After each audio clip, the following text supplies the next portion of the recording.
Hello everyone, Blacklight 8001 here again, and I have something here on my table here to be fixed. So I recently ventured out to the thrift store and I bought two 8-track tapes. One I didn't realize it was a quad, but it is. Anyways, this one's normal though, so this one is fine. But the problem with this, the Lloyd stereo here, I don't have a model number or anything because the stickers all came off probably 30 years ago. Anyways, the problem with this particular thing here is the 8-track player. So if I put that in, you can see there's no lights on the channel indicator. And when I press the program button, when I had speakers plugged into it, it didn't do anything, so that's a bit of a problem. So I need to take this apart. The chassis comes out of this case, so this ought to be a very interesting thing to take apart. But if I want it fixed, it has to be done, or at least tried. There's a bunch of screws on the bottom that have to come out. And, well, not a bunch, there's only 3, I guess, and take all the knobs off, which I've done recently, so it shouldn't be that hard to get them off. But, I will be, and in the magic of video editing, I will be back with this thing all taken apart. Okay, just gonna plug this in here. I got the, chassis out of the case here.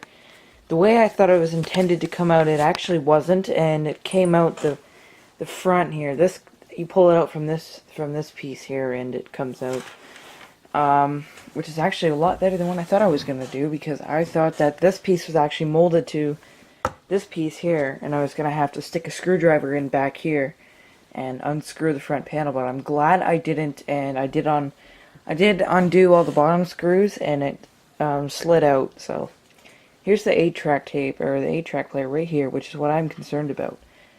And the way I need to get the the program selector is on the bottom, so I need to unplug this, I just realized.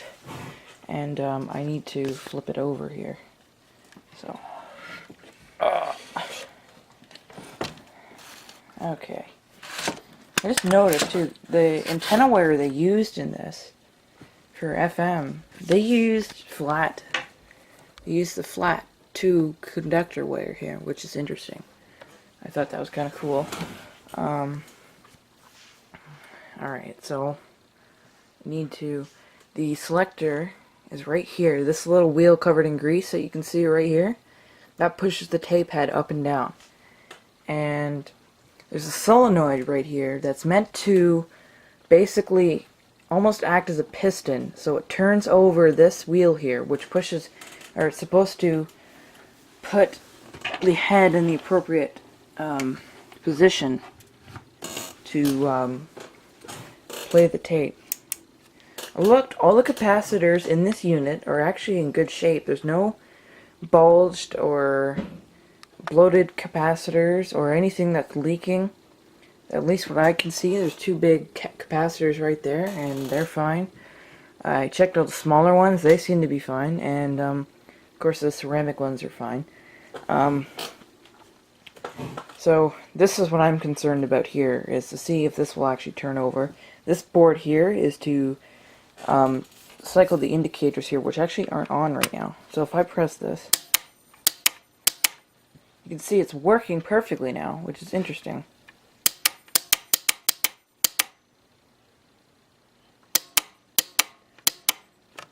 It's doing what it's supposed to do, which I don't think it was before. At least from listening to it. Okay, so I had this hooked up in a very crude way, using a cassette adapter and one of these cheapy GE tape recorders. But it should give me audio, so I can't really complain.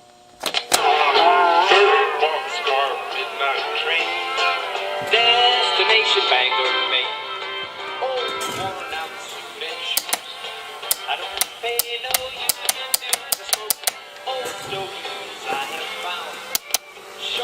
You know what?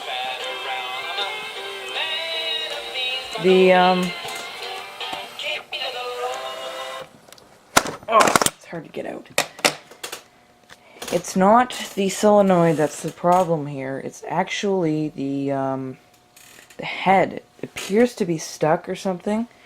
So I'm going to try and flip this unit over again and see what I can accomplish from that.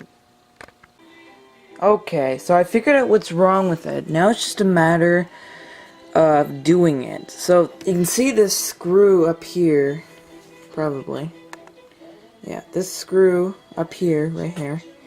It is responsible for contacting the little peg that's supposed to come up and hit this assembly here, which supposed to hit this assembly, which shifts the heads places. So basically, that needs to be tightened down so it is in contact with that right there. And that should fix my problem. So now that I know what needs to be done, I just have to do it and try to do it. So, I'll get back to you when I have this all fixed, or something. Well, this is actually a simpler problem than I thought. You can see in here, this little pin right here, that is supposed to spring, it's supposed to have spring tension to bring this whole plate and keep it towards the downward position, but it is solid. I mean, I can barely move this thing, and it took a whole lot of force for me to even budge it. So I'm going to shoot some oil in there and just see what happens, and I'll do another little clip here when I if I get any results from this. Okay, so I kind of got this player working here, and I need to plug in the speakers again here. Alright. So I got it working. The problem is the plate that the head rides on was all seized up, so it wasn't pressing back down. And I took some oil here and I just shot it into there, and I turned it around and did the other side too. So it kind of works now. It's still kind of sticky, but I hope I can fix that.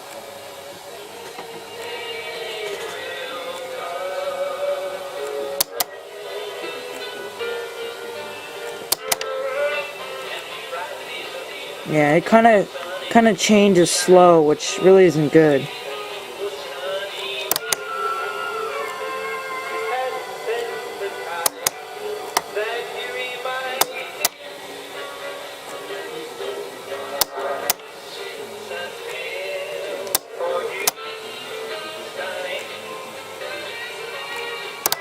Okay, so that's that. Anyway, I think this is the end of the video, so thank you for watching, and I hope you enjoyed watching me repair this 8-track player. So, yeah. Anyway, that's it for me.